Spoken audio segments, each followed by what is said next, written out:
Students, हम chapter number 2 physics का पढ़ रहे थे, काइनेमेटिक्स। और आज का हमारा लेक्चर है, प्रॉब्लम्स को हमने सॉल्व करना है। और हमारी फर्स्ट प्रॉब्लम है या फिर फर्स्ट न्यूमेरिकल है, अ train moves with a uniform velocity of 36 kilometre per hour for 10 second, find the distance travelled by it. तो जो डाटा हमारे पास पहले हम वो लिख लेंगे।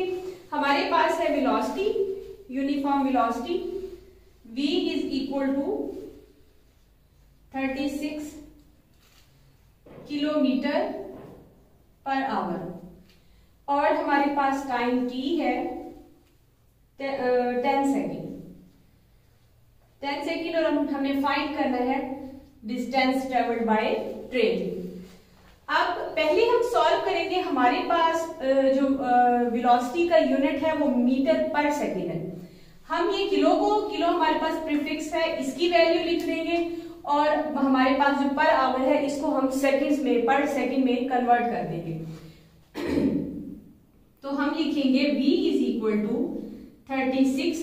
अब हमें पता है किलो एक प्रीफिक्स है और k इज इक्वल टू 1000। इसकी हम वैल्यू पुट कर देंगे और मीटर को हम वैसे ही लिख देंगे, लेकिन हम आवर्स को कन्वर्ट कर देंगे क्योंकि एक घंटे में हमारे पास 60 मिनट और एक मिनट में हमारे पास 60 सेकंड होते हैं।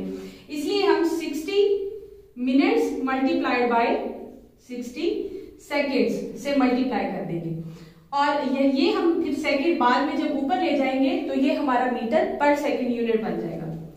इसको हम सॉल्व कर लेंगे। ये हमारे पास आ जाएगा 36,000 डिवाइडेड बाय 3600।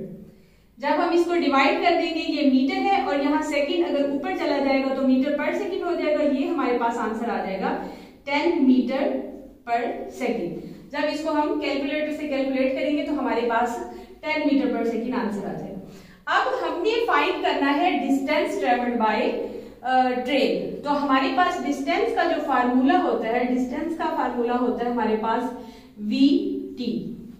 लेकिन पहले हमारे पास फार्मूला है v is equal to s over t। Distance के लिए हम यूज करते हैं s ओवर t। जब हम इसको अलग कर लेंगे क्योंकि टाइम इधर डिवाइड हो रहा है, दूसरी साइड पे जाके मल्टीप्लाई हो जाएगा, तो इस तरह हम फार्मूला यहां से निकाल लेंगे कि s is equal to v multiplied by t। अब हम इसकी वैल्यूज पुट कर देंगे तो हमारे पास डिस्टेंस आ जाएगा, v है हमारे पास 10 मीटर पर सेकेंड और हमारे पास टाइम है 10 सेकेंड।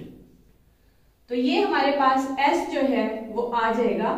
ये यूनिट फिर आप खुद ही देख लें क्योंकि ये मीटर पर सेकेंड है, इस सेकेंड के साथ ही खत्म हो जाएगा। तो ये हमारे पास 100 मीटर आ जाएगा। क्योंकि हमने यूनिट्स को भी साथ ही लिखना होता है तो इसलिए यूनिट्स हम जैसे क्वेश्चंस को सॉल्व करते हैं वैसे यूनिट्स को भी सॉल्व करके साथ हम लिख सकते हैं। समटाइम स्टूडेंट जो है वो यूनिट्स को भूल जाते हैं और यूनिट से मार्क्स जो है वो कट जाते हैं, इसलिए यूनिट्स को साथ याद रखना भी बहुत जरूरी होता है। ये था हमारा आंसर। हमने उसका distance travelled by train find करना था, तो ये डिस्टेंस हमने फाइंड कर लिया। प्रॉब्लम नंबर 2.2 है हमारी, अ train starts from rest, it moves through 1 kilometre in 100 seconds with uniform acceleration. What will be its speed at the end of 10 seconds? तो हमारे पास डाटा है, वो रेस्ट से उसने मोशन को स्टार्ट किया, मींस vi हमारे पास जो है वो 0 है, लेकिन जो डिस्टेंस है उसका वो 1 किलोमीटर है और टाइम हमारे पास 100 सेकेंड है। हमने उसकी फाइनल स्पीड जो है vf को फाइंड करना है। अब हमारे पास गिवन डाटा है vi is equal to 0, time t is equal to 100 second और जो उसका डिस्टेंस है वो है हमारे पास 1 किलोमीटर और हमने उसकी फाइनल वेलोसिटी vf जो है वो हमने फाइंड कर ली है। अब पहले तो हमारे पास ये जो है स्टैंडर्ड यूनिट में नहीं है, किलोमीटर में है, इसको हम मीटर में कन्वर्ट कर देंगे। हम जानते हैं कि k जो है वो इक्वल टू होता है 1000। इसकी वैल्यू को पुट कर देंगे तो ये हमारे पास s आ जाएगा 1 मल्टीप्लाइड बाय 1000 मीटर। ये आ जाएगा हमारे पास वैल्यू 1000।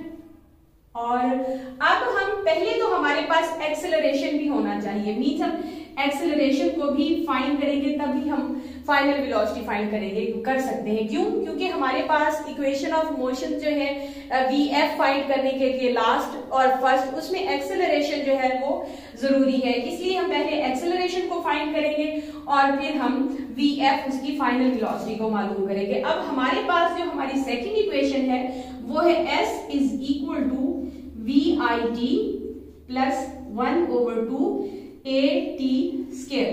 अब यहाँ हमारे पास सारी वैल्यूज है, सिर्फ एक्सेलरेशन नहीं है, तो यहाँ से हम एक्सेलरेशन निकाल सकते हैं। अब हम वैल्यूज को पुट कर सकते हैं। ऐसे हमारे पास 1000 इज इक्वल टू vi है हमारे पास 0, t है हमारे पास है t 100 multiplied by 100 plus 1/2 a, ऐसे ही हम लिख देंगे क्योंकि a की वैल्यू हमारे पास नहीं है, और t है हमारे पास 100 का स्क्वायर। अब हम इसको सॉल्व करेंगे।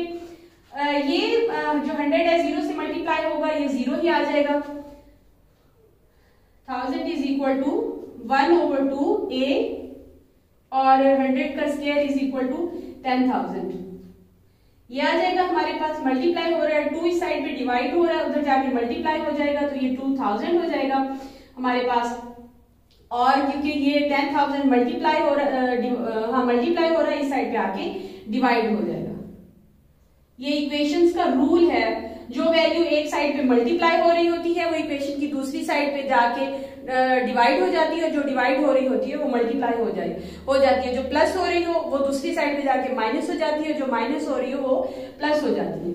तो ये आ जाएगा हमारे पास a। अब हम इसको डिवाइड कर लेंगे तो ये हमारे पास आ जाएगा 0.2 मीटर पर सेकेंड स्क्वायर। ये हमारे पास एक्सेलरेशन का यूनिट होता है। अब हमारे पास a आ गया है, अब हम vf जो है वो फाइंड कर सकते हैं। अब हमें पता है कि हमारी फर्स्ट इक्वेशन जो है वो vf is equal to vi plus at के बराबर होती है। यहाँ पे अब हम वैल्यूज को पुट कर देंगे। vf हम ऐसे ही फाइंड कर लेंगे, vi है हमारे पास 0 प्लस a है हमारे पास 0.2 मल्टीप्लाइड बाय 100, तो ये हमारे पास आ जाएगा vf is equal to 20 metre per second, क्योंकि हमारे पास वेलोसिटी का यूनिट जो है वो मीटर पर सेकेंड होता है। तो ये है हमारी vf फाइनल वैल्यू जो हमने फाइंड करनी थी। अब इस प्रॉब्लम में उसने हमें जो डाटा दिया हुआ है उसमें हमें एक्सेलरेशन उसने नहीं दिया। ये हम जब हमें पता है कि हमने फाइनल vf मालूम करनी है तो वहां हमें एक्सेलरेशन की जरूरत पड़ेगी, इसलिए हमने एक्सेलरेशन खुद से मालूम किया है सेकंड इक्वेशन ऑफ मोशन से। तो ये थी हमारी प्रॉब्लम नंबर 2.2।